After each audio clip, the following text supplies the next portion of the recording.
Hey everyone, and welcome to another episode about learning English and speaking it as a second language. In this video, I'll talk about what English as a lingua franca is and why many times non-native English speakers understand one another better than when they have to communicate with native speakers. To illustrate the topic better, let me first tell you a short story from my own experience. When I worked for a tech startup in Silicon Valley several years ago, one day my coworker, who was a native English speaker, turned to our new French employee, Zach, and asked, Zach or Zachary? Zach had just arrived from France the previous week and wasn't used to the American accent yet. He turned to me with a confused look on his face and said, "Please translate."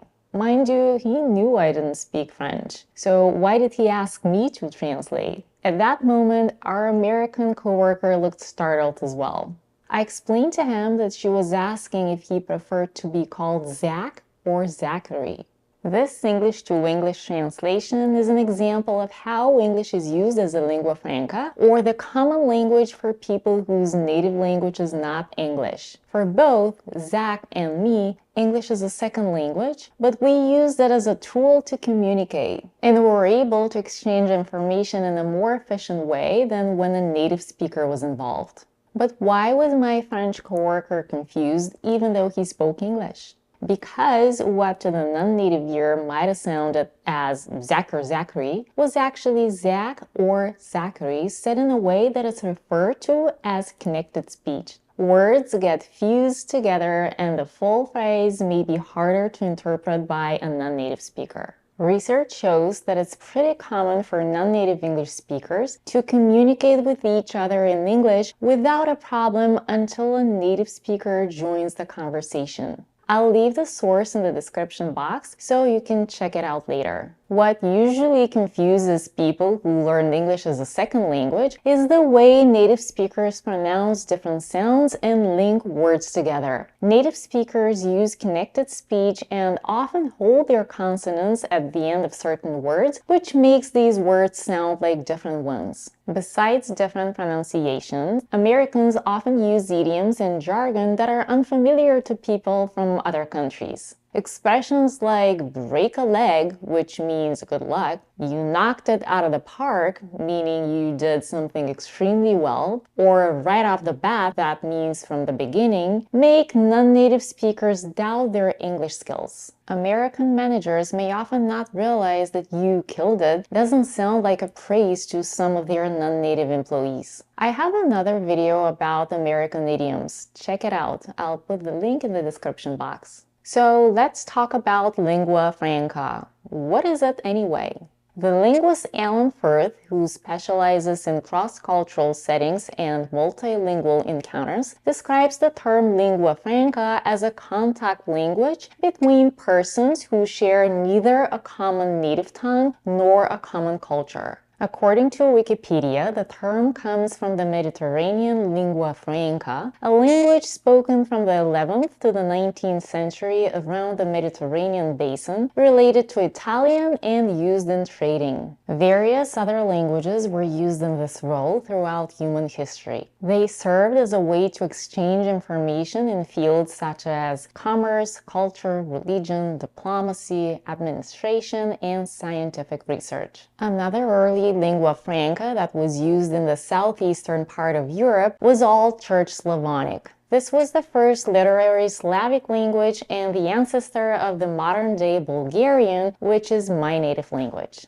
English, however, has become the modern-day global lingua franca. Out of more than 1.5 billion English speakers in the world, 75% are non-native. The language serves as a means of communication to people who come from many different countries and have different native tongues. For example, if someone from Russia has a conversation in English with someone from Brazil, they use the language as a lingua franca. But because both of them have different native languages, they speak with different accents. If this creates an issue, the communication may go through iterations. If one doesn't understand something, the other would modify certain sounds and expressions until the message is understood.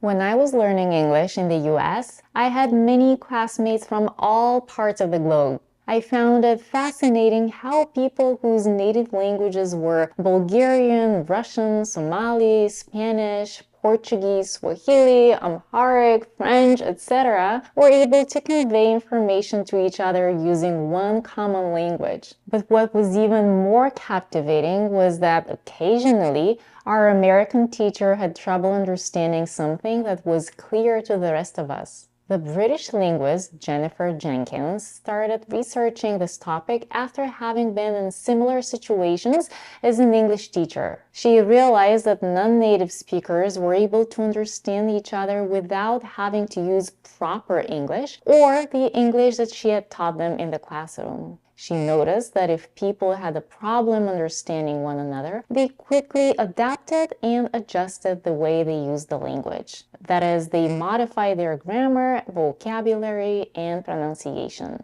The question is, if there are more people who speak Spanish or Mandarin Chinese as their first language, why has English become the lingua franca or the global language? The reason is not because it sounds better or it's easier to learn. The acclaimed linguist David Crystal argues that a language becomes a global language because of the power of the people who speak it. The power of English was initially based on political and military factors, most notably the expansion of the British Empire. Later, the role of English as the language of the scientific, industrial, financial, and economic revolutions propelled its influence even more. Despite the growing number of non-native English speakers in the world who use the language as a common means of communication, native accents are still perceived to be better. Many non-native speakers face bias and discrimination because of their foreign accents.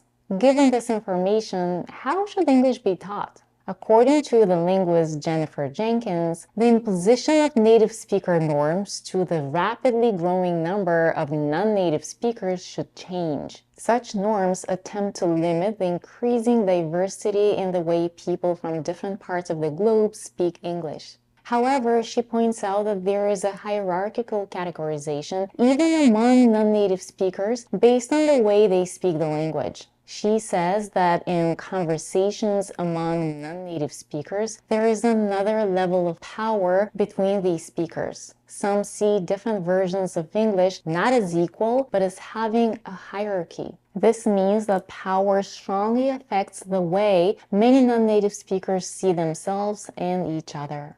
Jenkins believes teaching still has to catch up to the needs of people who use English as a lingua franca.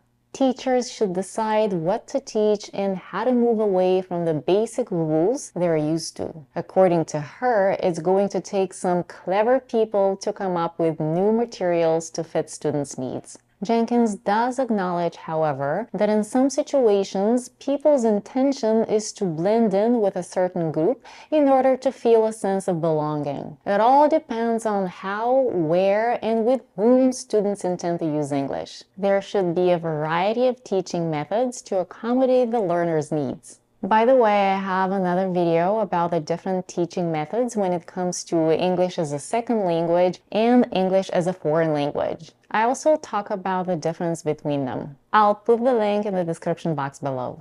Let me know in the comments how many languages you speak and if you often use English at work or in any other environment. Please remember to like this video and subscribe to my channel if you haven't done it yet. Thanks for watching, and I'll see you in the next video.